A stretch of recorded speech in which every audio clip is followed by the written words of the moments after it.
This is Brass Tactics, policy and strategy for the people, not the politics.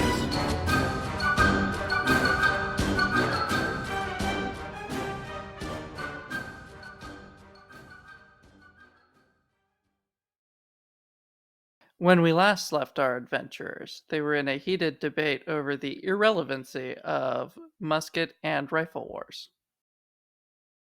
But they did not disagree that gunpowder was, in fact, a big deal. One might even say it came on the scene with quite a bang. Dare you say it revolutionized things? Yeah, I suppress the urge to say that because there was a revolutionary time there. There was a lot of social upheaval and a disruption. I don't know how gradual it was, but I don't think the history of warfare or the history of human societies is necessarily characterized by revolutions. That's fair. But I disagree with you. One does not make a pattern. But there's more than one, beyond just gunpowder. So far, we just have gunpowder. Right. But we didn't really address the industrial or the nuclear revolutions. No, but we can. But that's still just a questing search for a new energy source. So I'm at this point then, I guess what I will concede, Peter, is that I am more inclined to go with your interpretation of the history of warfare as one of exploiting potential energy over the history of warfare as a revolution. Because All right. That's pretty sweet. Now we just got to write a book about that. I still maintain that this is an evolutionary pattern. Every next step was a logical progression of some new exploitation because the reason we all have a thinking capacity is so that we can work harder and not smarter. Ergo, the history of warfare is a history of people finding better and better ways to cheat and get one up on everybody else. And society benefits along the way. The quest for a better battery, a better and more efficient way of energy storage and output.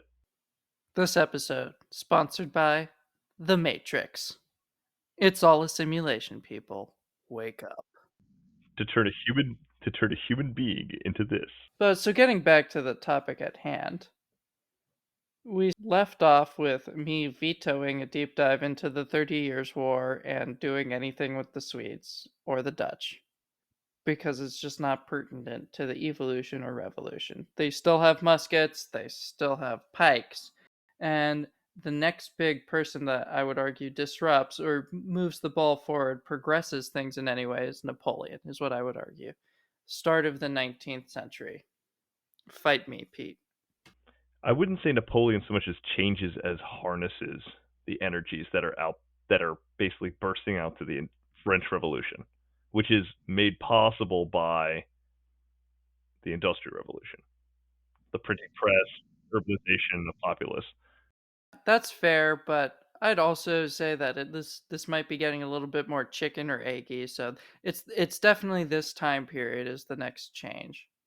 Correct. Right. The historians generally say the modern world starts in 1789 with the French Revolution. Yes, those modern historians telling us how to live our lives. But it's in Napoleon's time. I don't know when is the first railroad. Just apropos nothing. Well, apropos the next topic. Early 1820s. John Bull, I think it was called. So we're still a little bit ahead of railroads, which are a big game changer. Yes, but you do have interchangeable parts. You have, I believe, you have Jacquard loom. You have Industrialization is in full industrialization is swing. quickly happening. Okay, so we got conveyor belts, factories, all that jazz. Not So he's benefiting Yeah, we're from getting that. there. A lot of those things like Eli Whitney, things like that, early 1800s. That's when things really take off. But urbanization has been happening throughout the 1700s as people were getting pulled off the land, and the estates are being centralized into grand estates. Like Pete was talking about last time, and I rephrased so that it clearly fits into how I feel like everybody should view the history of warfare. In this cycle of try a new thing, okay, now try to replicate that new thing into a disciplined formation.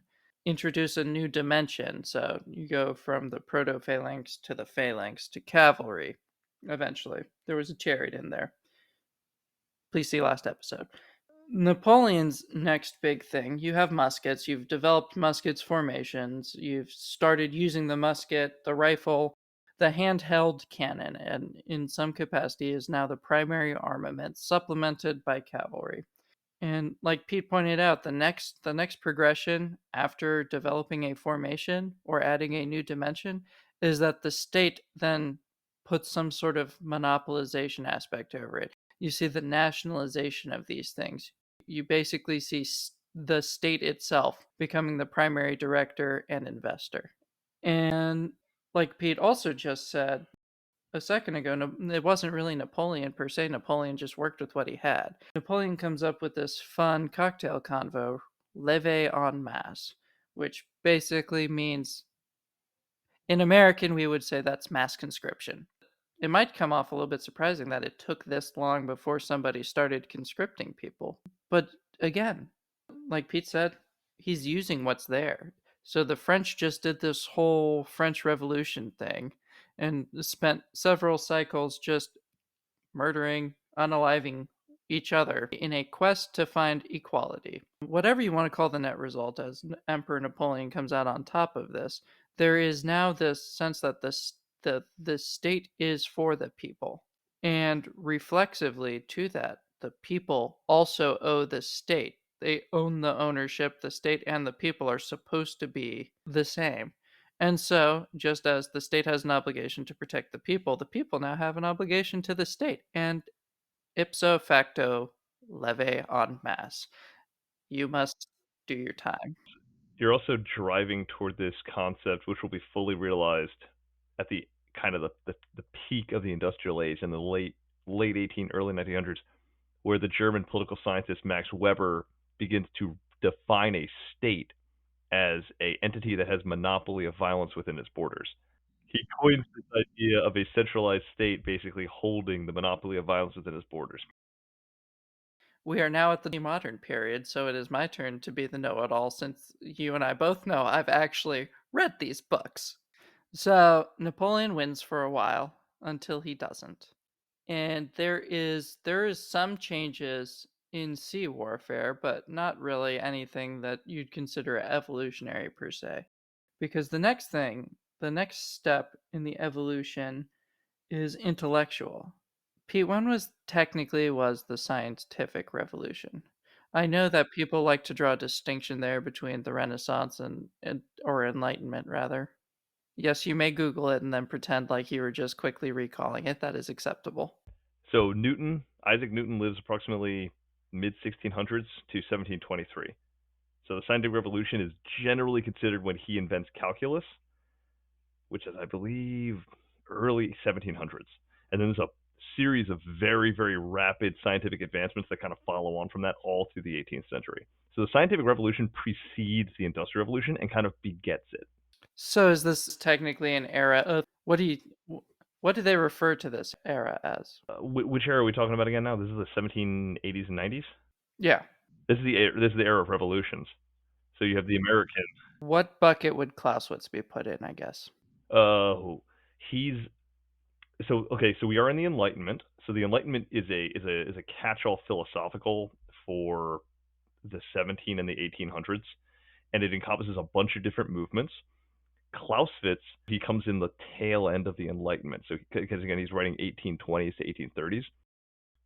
Clausewitz is a romantic philosopher, and he's writing in reaction to the Enlightenment philosophical trend of empiricism, which is very rationalistic. So Clausewitz's view of war is very idealized in kind of the old way of like the Greek philosopher Plato. It's very looking up at the abstract. Let's flesh him out a little bit more because Clausewitz is not remembered as being a philosopher. When you read his book, it makes total sense that Pete's calling him a philosopher, but you would more know Clausewitz as a famed strategist. I usually call him a military theorist now.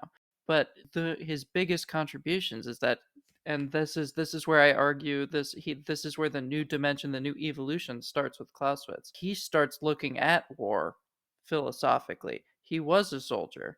There were other soldiers like this other guy named Antoine Jomini that arguably were better soldiers, wrote better technical manuals of warfare. But Jomini sort of makes like a half-hearted attempt at his own war philosophy after he reads Clausewitz's notes and feels like people might buy his book. His Clausewitz was published posthumously. He told his wife to burn it, and he died. And his wife was like, "I love you. I miss you. You didn't leave me with an insurance policy." And then she took it to a publisher. And so Jomini writes a little bit reactionary to that in this very empirical, trying to scientifically be able to prove warfare philosophically. But Clausewitz was definitely the first one that we know of that posited warfare in the war, a philosophy of war and military theory. And this conceptual revolution was the start of a series of new waves. It's also a product of his, I think, of his upbringing and his culture, because he's a German, he's a Prussian, and they are intensely romantic at this time period because the German people are trying to figure out what their place is in Europe, because they are the only nation, the only group, ethnic group that has no country of their own yet. Clausewitz is kind of part of this whole, what you would say, gestalt, this shared consciousness of the German people in looking for something higher and better. Let's throw some other names out there too, as I'm quickly Googling to seem like I know things too. Darn it. Immanuel Kant. The famous German romantic, the least Prussian of the Prussians, he has been called. Immanuel Kant. Yeah, Ludwig von Beethoven. First, I mean, he's not. He's a German. He's not Prussian, but he's again intensely romantic composer. This is a The founding father of the modern university, Alexander von Humboldt. yeah, the chief German university is named after him, Humboldt. Yeah, all of these guys were either right before or contemporary overlapping with Clausewitz. So there's this tradition of philosophy coming out too. And so that's sort of the bedrock that Clausewitz is also sort of steeped in as well. Yeah, there's other, and this cool thing is too, it's a pan artistic movement. So you have, obviously, you have Schlegel and Schelling, who are or writers and philosophers, they're the early guys, but you have painters, poets, musicians, even war. It's very cool. So Clausewitz, very distinct evolutionary period where we see a lot of philosophy come out. So Clausewitz is writing this. Contemporary to him is this guy named Helmuth von Moltke. And this guy pretty much single-handedly finds a new way of fighting wars using rails.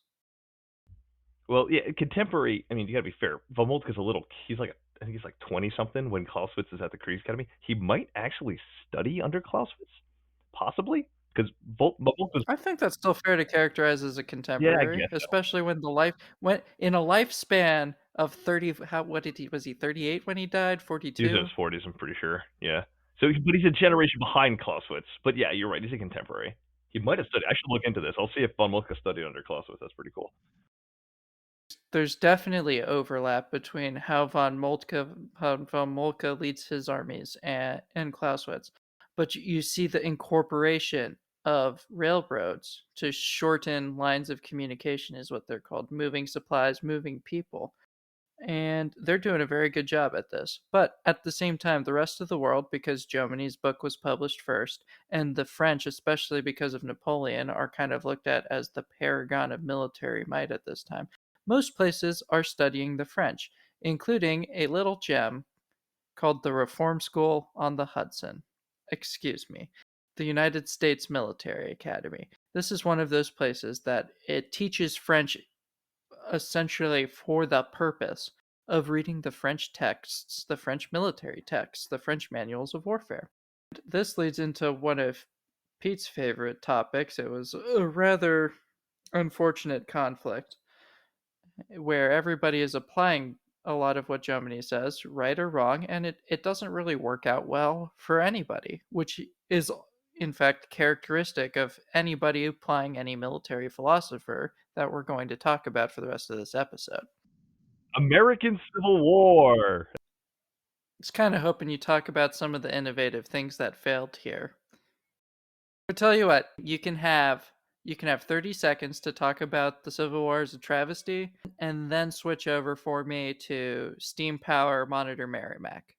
To relentless incompetence on the Union side. Is that what you mean by travesty, or the failure to apply like Jomini? We're going to find this decisive battle and get it because they're Lee's kind of Achilles heel is that, especially during like the 1862 Northern Virginia campaign, he's seeking like basically strategic success through tactical victory, where he identifies like, well, if we smash the Army of the Potomac, then we can, basically get our Saratoga moment, like in 1777, and get the European powers in. In the same way, the Northern generals, George McClellan, the commander of the Army of the Potomac, is particularly guilty of the kind of same idea, where because these guys have read from the same playbook, and so in doing so, he kind of half-heartedly advances and tries to fight and things like that without trying to lose his own army. I am really butchering this because I'm not a Civil War expert, to be completely honest. And I also know my brother Andrew's listening, and he'll probably call me out on this later. Well, I mean, overall, the fair characterization of because Clausewitz said it too, and so it's almost like people read it back in college, didn't re-refer to it as they're putting together battle plans, because both are just trying to stay out of each other's way, looking for a decisive battle that they can win, right? Because Lee is generally underprivileged, Yeah, disadvantaged, and so he's really struggling to find openings that he can exploit. On the other hand, like you pointed out, McClellan was this perfectionist who just he could not leave unless every last horseshoe was fitted perfectly. Every wagon was filled to an exact mass capacity. He kept waiting and waiting and waiting, and he blew his moment. every variable had to be perfectly accounted for. But like you Absolutely. see, like though you do see Jomini, I think Jomini kind of Caricatures. I It's like a caricature. They both almost yeah, hyperbolic but but interpretations. but I think like especially if you look at the Battle of Chancellorsville, you actually see Lee using Jomini and like to perfection because he identifies the decisive point on the Union right and then allows Jackson to then move all the way around the flank and then hit them right before sunset and kind of look it's a picture perfect Jomini battle and he routs the Army of the Potomac doing it. It's just it's hard to repeat that. You kind of get this perfect moment, and then he's always kind of trying to recapture that magic as he moves forward. He's never able to. Yeah. At the end, though, neither side was came out of that particularly good looking, right? Well, West Point did. West Point came out looking fantastic. That's like betting on both sides. It's just Yeah, well, you may say we almost destroyed the Union, but we also saved it, and it's been riding on that for the last 150 years. like Jack Sparrow, but you have heard of me. You have heard of me. So this whole French warfare thing is not what it was advertised. And on the other hand, pretty much at the same time, you have von Moltke just deciding, I'll have that piece of France, I'll have that piece of France, I'll take that piece of France, and just the Prussian turning into the full German state over in Europe just after the American Civil War. It's just like, okay, well, obviously we were reading the wrong culture's book on warfare because Prussia's got something going for it here. And so then everybody's I think a lot of von Moltke's success can be attributed to his better officer corps. Because to be completely honest, the American officer corps during the Civil War was pretty terrible on both sides because the really good officers tended to get killed because they were in the front and there was very very few people behind to fill it up. You couldn't take disciplined initiative like you could in the Franco-Prussian War. You could just unleash your regimental commanders. some new things that von Moltke did is well, if von Moltke didn't do it, then Prussia as a whole did it. We base a lot of wargaming methodology pretty much originates here at this time. And then yeah, they were renowned for their generals' staff. Something that just really it was you kind of just had generals over on the other side, maybe a quartermaster officer or so. But sneaking in a little transition back to technologies here, because we did talk trains, trains run off of steam, so do steamboats. This is another period where you see a huge shift away from sails to these metal armor-clad ships. And this is going to trigger a huge evolution in how people fight at the sea. The biggest, most noticeable part, and I'm going to not presuppose political assumptions here, but the Spanish American War happens in this epoch.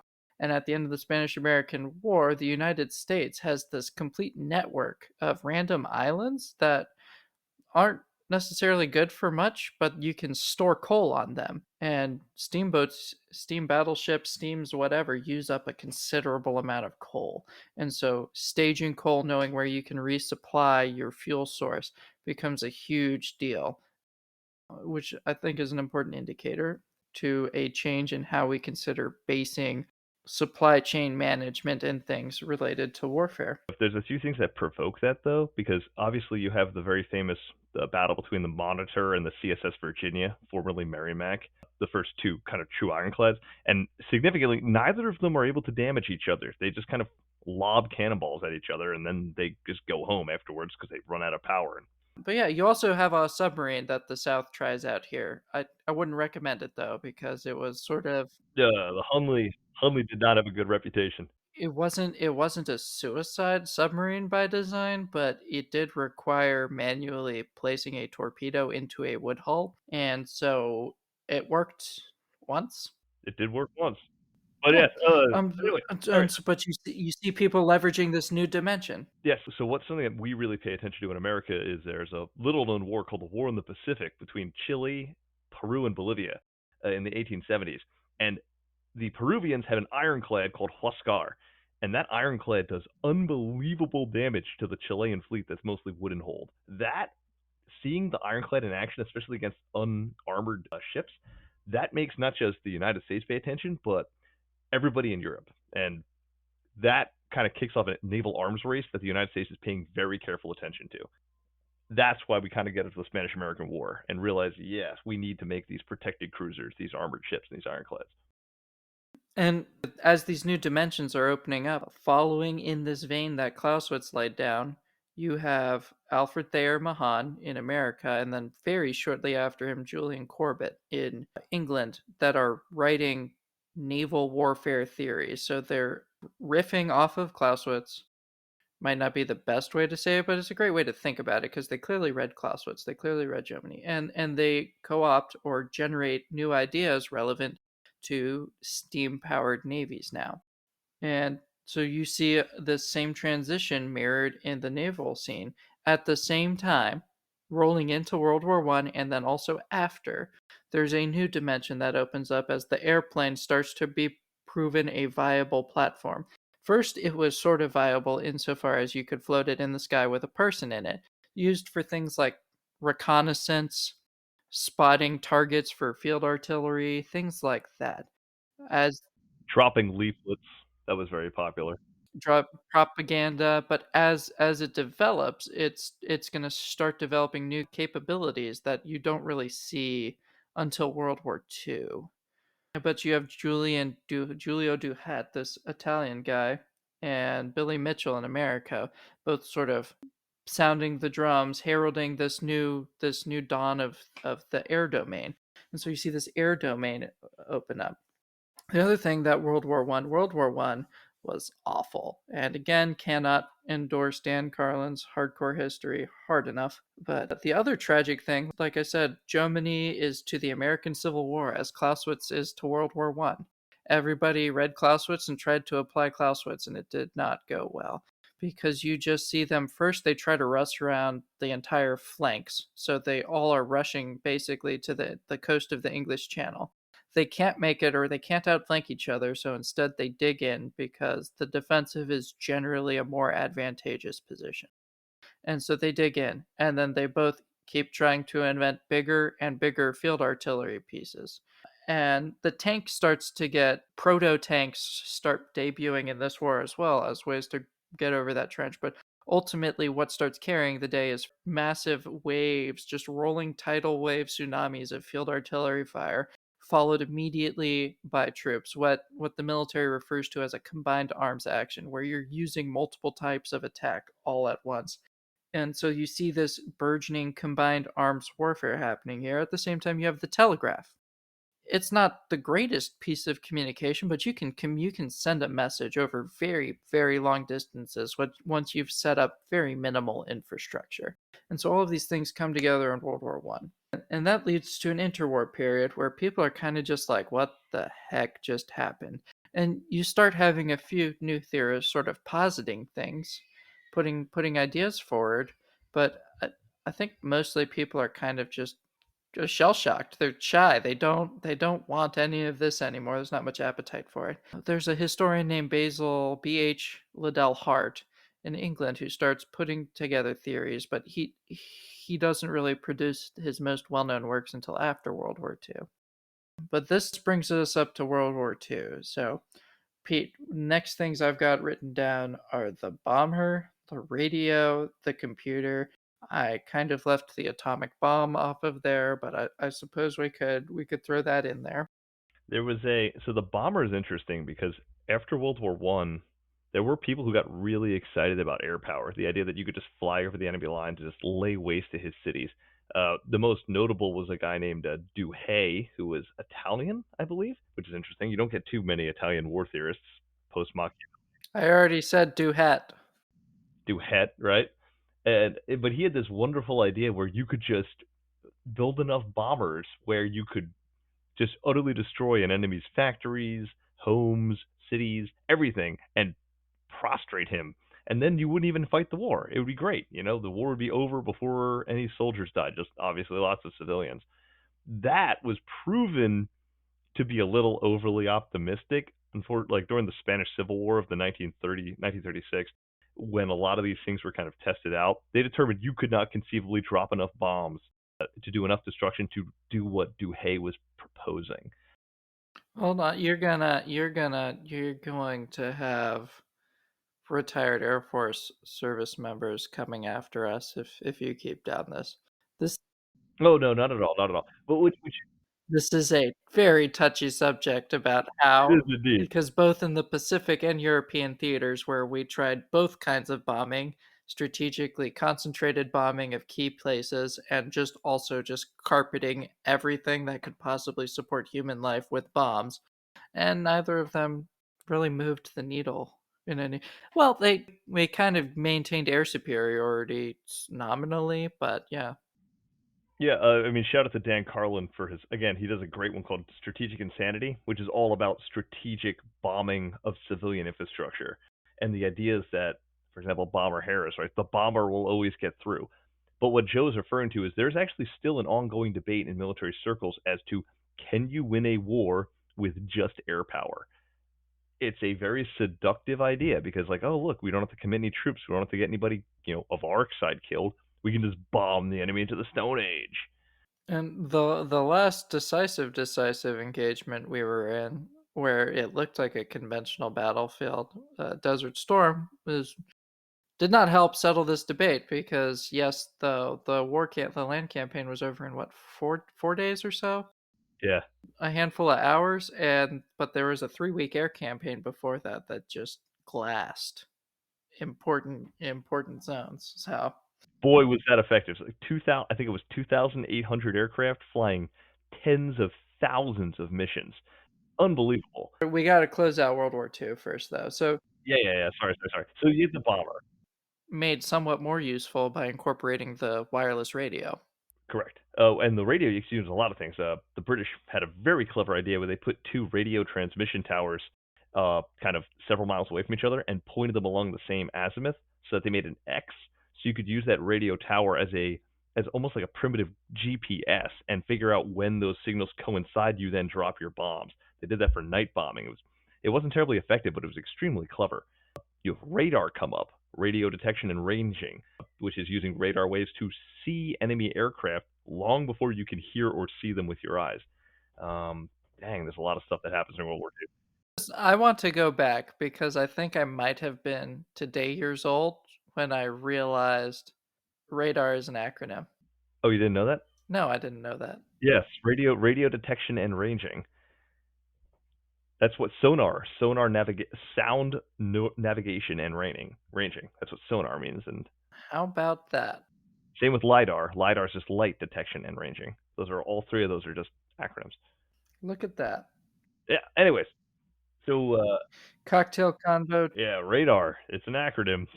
Man. So you have the war in the air. You have tons of things like that.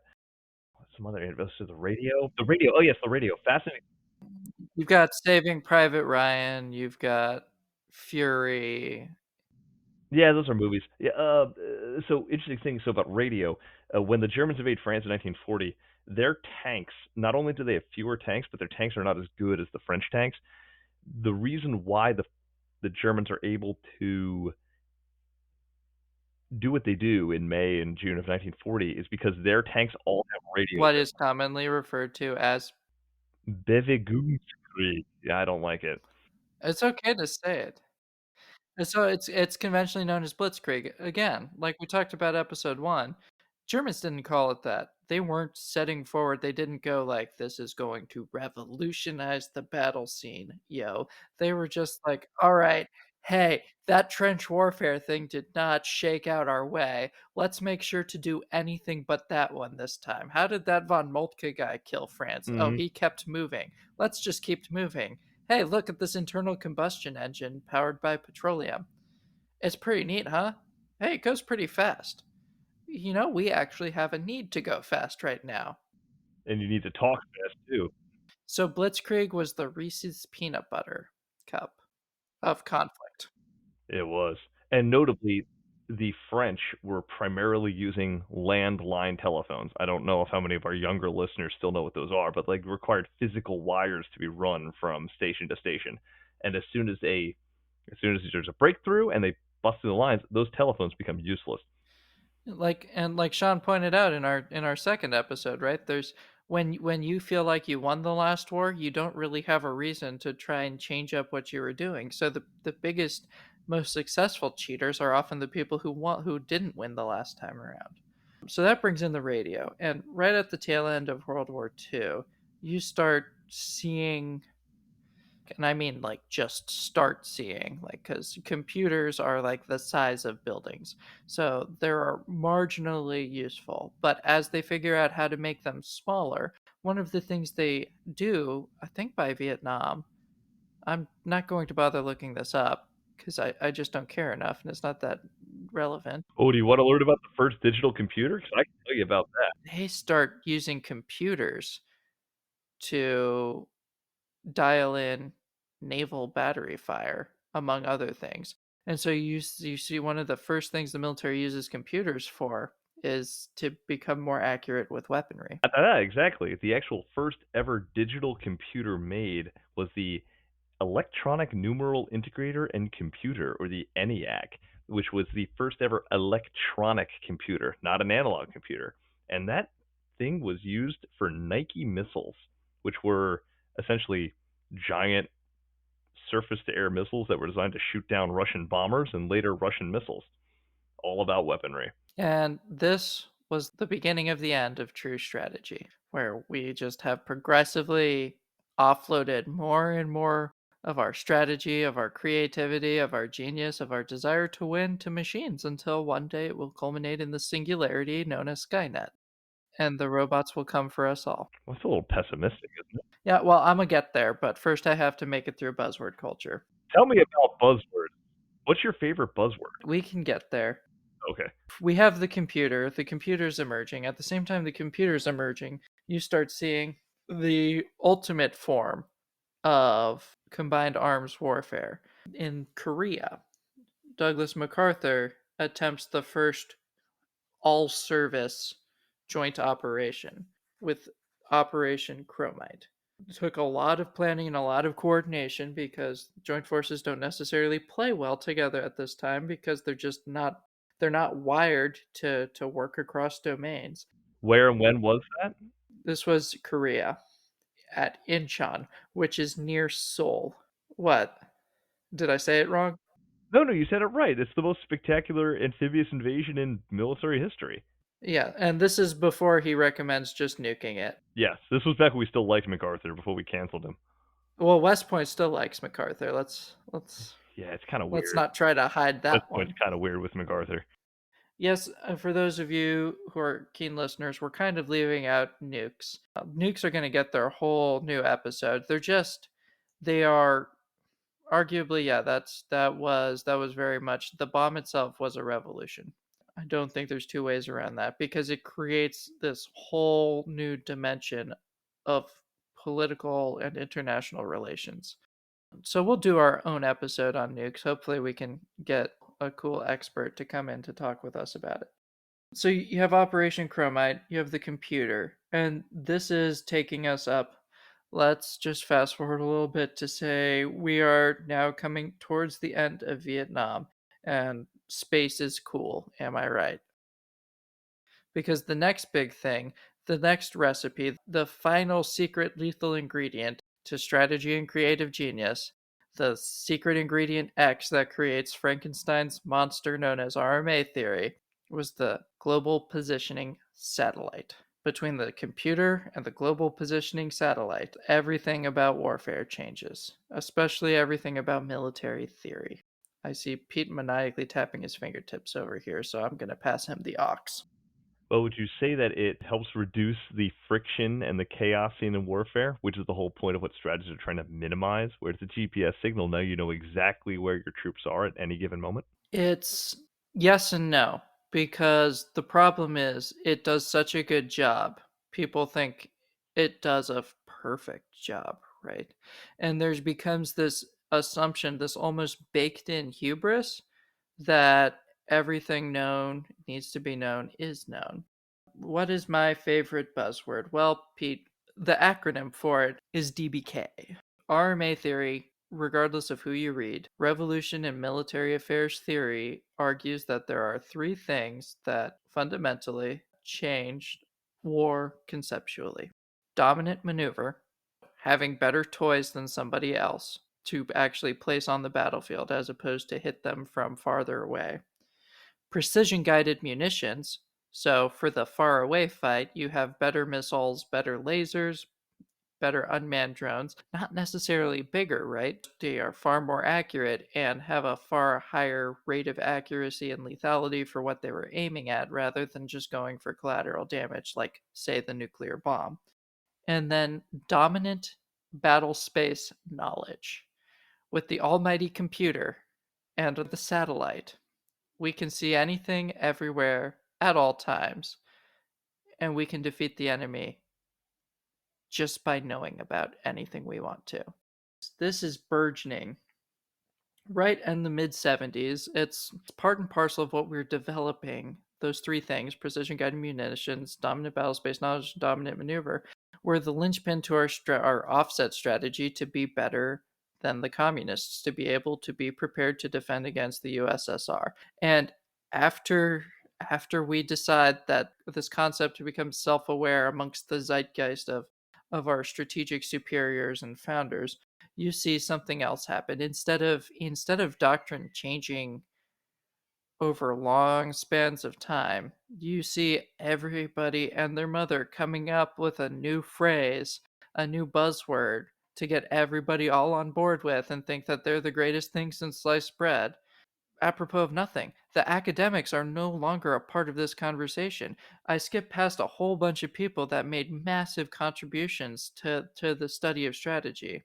The Colin Grays of the world, Thomas Schelling, Bernard Brodie, J.C. Wiley, a whole bunch of strategic theorists that probably should have been household names in the international relations community, but we don't necessarily study them or even remember what they were talking about. Colin Gray only recently passed, but I can't imagine enough people actually are aware of the contributions he made. As these academics wane and they decrease in prestige, you see the military community itself take over responsibility for its own, let's call them academics. And instead of strategic theory, we just have these new strategic concepts. What's the difference? Well, there's no evidence that any of these things worked, and there's no evidence suggesting that any of these things are necessarily new either. What's the difference between a theory and a concept then? That's a good question. A better way of thinking of the difference between a theory and a concept is that a theory is something that is complete. A theory is something that is relatively at least testable. A concept is just a good idea that may or may not have originated out of pocket, as the kids say. And you are probably just patting yourself on the back and then going to go full send. I'll have to ask my sister if that's how that's said. That's what the kids say. Chads use theories. Simps use concepts. Laugh a little bit louder, otherwise nobody thinks I'm funny, Pete. Oh, yeah, that's pretty cut this in. That was even worse. That That one's better. I'll use that one. was more authentic. So what you have is actually then reckless conceptualizing by the military community because there's really nothing that's providing a check on it. And that may be a topic for a later podcast, is the increasing civil-military relations divide, is that no one really dares to then critique the military. When the Army says, we're living in the AI drone revolution, no one steps up and says, are you sure about that?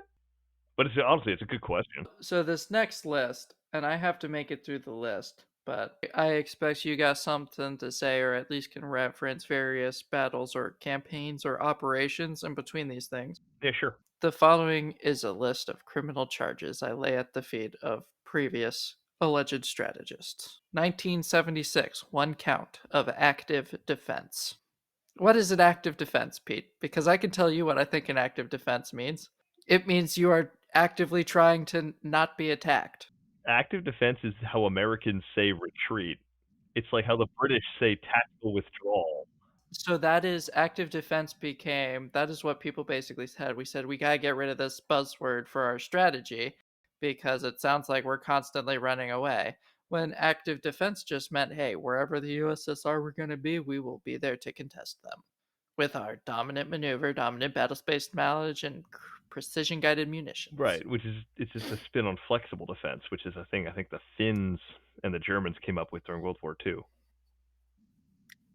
When was NAM again? 60 American involvement, 65 to 72, direct, Yeah. and then Saigon Fall 75. Yep. So this one, this is a massive Right. rebrand after NAM. It has to be understood in that context, otherwise it Is makes no what this sense. was. It's the U.S. Army desperately trying to salvage its brand after Vietnam. Yeah, because it suffered a huge. Everybody was still thinking Clausewitz traditional, conventional warfare, as we discussed in the first episode. But that is not the only way to conceptualize warfare. And so, coming out of this, we had to rebrand so that people forget about how poorly Vietnam went for us. So, they come up with active defense. Active defense stays in place for about 8 years until we come up with a new theory. And our military during this period is clearly showing a lack of strategy, right? We legit don't do anything during this active defense period. No, we don't. No, we absolutely don't. There's nothing major that happens. Grenada, which is during the Reagan administration, that might be more a land battle.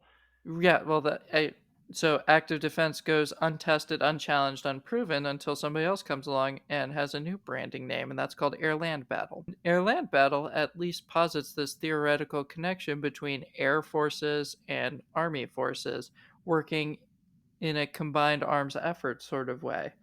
And everybody touts that it's this awesome new theory, but what do we see on the ground?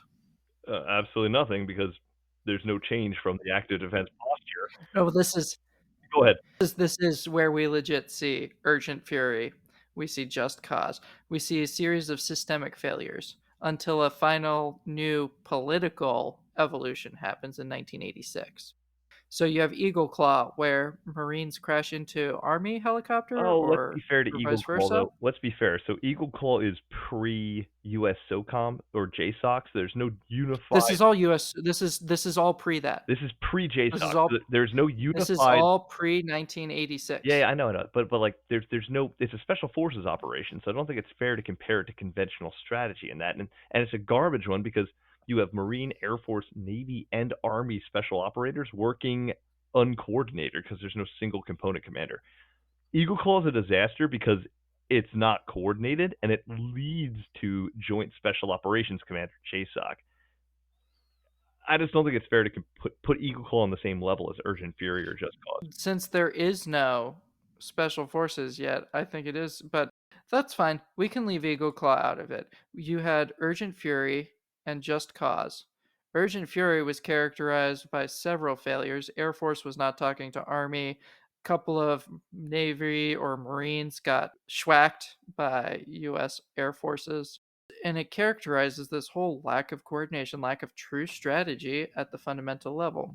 This problem gets so bad, Pentagon's called fun things like Malfunction Junction and other fun names during this time because Yeah, the media again, it's funny, especially to our listeners nowadays, like, the media was really critical of the Pentagon in the 1980s, like, harshly so, especially well, also they in don't. the 90s. There was no such thing as best military advice. It was a commonly known oxymoron because you had to have a unanimous vote among the service chiefs in order to recommend any military action. But everybody is protecting their own share. They don't. Army doesn't want glory going to Navy because where the glory goes, so presumably does the budget. And so finally, you have some, I believe it's Chads in Congress that come along and push through a bill called the Goldwater Nichols Act, which creates the joint force structure we have today. And one of the proof positive of this and air land battle is considered to be the Gulf War, successfully fought decisive conflict. And so while there was a new doctrine in place, air land battle, the real changes didn't happen until you overhauled the entire structure of the strategic community of the military. Now, during this period are some of my other favorite words. Pete, for 5 points, what is EBO? I don't think I've actually ever heard of EBO. Echo Bravo Oscar, effects based operations. Can you define it? Never I've never heard of it. I would assume it's something like I would assume it's That is what the IDF made their claim to fame off of back when they were getting hot and heavy with Hezbollah. oh, wait, you mean like when they invaded Lebanon back in the early 2000s? No, earlier than that. But oh, Even earlier than maybe. that? Okay. It started earlier than that. Yeah, yeah, yeah. Well, either way, it means It it is a means literally nothing to me when I think of that. It just sounds like, "Is it working? Keep somebody doing said, that." "Hey guys, instead of trying to destroy the other people's army, we should focus on actual strategic objectives. We should focus on achieving an effect on the battlefield instead of just trying to smite their army." What a radical concept. This was born out of systems theory, which was also related to another thing called network centric warfare. If you are overwhelmed by acronyms, do not be alarmed. That was their goal. The whole point was smoke and mirrors and being the claim to fame of the next big thing, all of it based off of computers and math. Because algebra is what wins wars. I think that was Sun Tzu who said that. I'm being very facetious here. So you have these ideas of systems coming in. So like the computers are all connected and talking to each other, and this is enabling even better dominant battle space knowledge. And well, the Iraqis in the Gulf War didn't really have something to compare this to, so we don't know if that would have worked or not, really. Again, nothing is empirically proven about any of these buzzwords. Fast forward to 2001, when we have the next big strategic change. Pete, this was just going out the door pretty much as you and I started getting out of college, and that was full spectrum operations, if you remember that one, which is basically the same as air land battle, but we added new buzzwords. People are arguing about things because now the military isn't losing because it's bad. The military, and we apply this logic to Yeah. studies of Vietnam. We bifurcate victory. You can win the battles. You can win all of the battles, but you lose the war for reasons that aren't the fault of your military. Sun Tzu would say that's a lose is a lose. That means that you lack the acme of skill to win without fighting. That's what Sun Tzu would say. Utterly ingenious because you can protect your rice bowl and never actually get in trouble. Because you can just be like, "Well, sir, we accomplished the mission." That's exactly what they do. That's exactly what they do. And so until this hearts and minds idea comes in, which is really more of a concept than any sort of theory. Under full spectrum operations, you have people talking about gray zone conflict, irregular warfare, hybrid warfare, which involves both regular and irregular warfare. Under Sun Tzu terminology, we would consider all of these things just to be warfare. But there's this bifurcation and compartmentalization so that we can say we are good at some things, but because we're a democracy, because we believe in self sovereignty, because we are not willing to harm civilians, we're bad at these other things. And I don't like these buzzwords because they accomplish several things that I would argue are explicit and nefarious. One, they gatekeep from the community. It keeps people from auditing, from outside scrutiny, from objective criticism of what is going on and what is happening. Two, it's it aims to abrogate responsibility. You can't be held accountable if this fell outside of your scope. Completely true. Yeah, I agree with you on both counts. And so, like, all of these new words all come through to describe the kind of this very unique, very specific counterinsurgency conflict that we're fighting in Iraq and Afghanistan. And that's why it doesn't look like our glorious victory in Desert Storm, or why we were still there in Iraq after the 2003 invasion. And now we've done it again with multi-domain operations. What has fundamentally changed? All of these doctrines, by the way, are publicly available on the U.S. Army's website or Defense Technical Information Center. So none of this is obscured or hidden. So you have multi-domain operations. How is it different than air-land battle? I would counter though that they are obscured not by access but by readability, that or accessibility, if that makes sense. Because everything in multi-domain operations, the new field manual, is cloaked with a blanket of acronyms and graphs and incomprehensible charts that are not you can't parse them if you're a layman. It's designed to be that way. It's designed to gatekeep. Whether implicit or explicit, there is a lot of this has become indecipherable.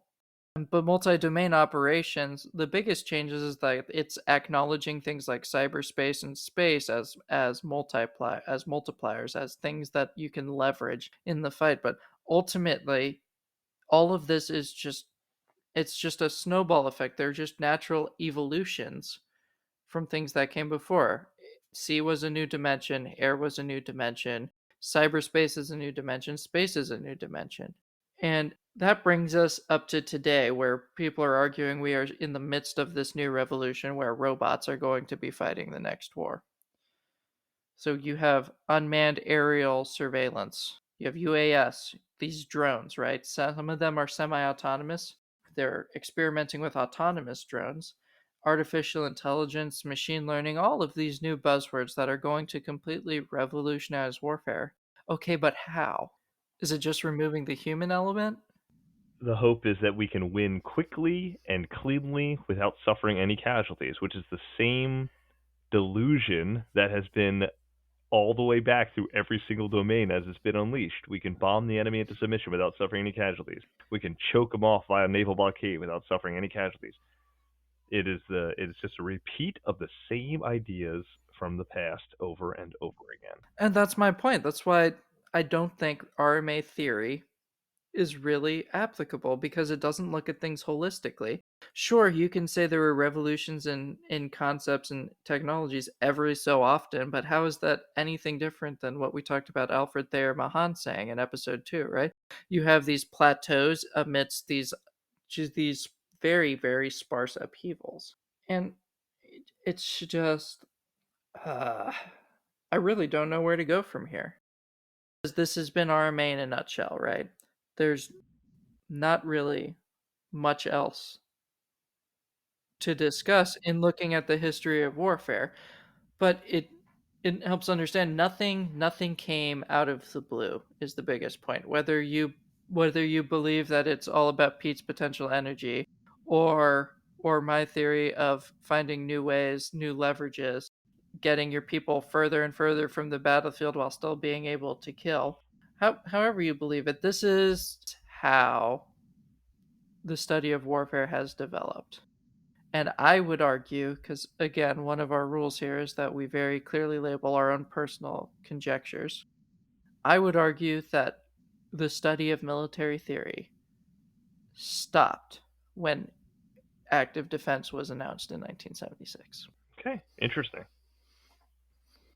So what you're saying instead is just iterations on the same theme.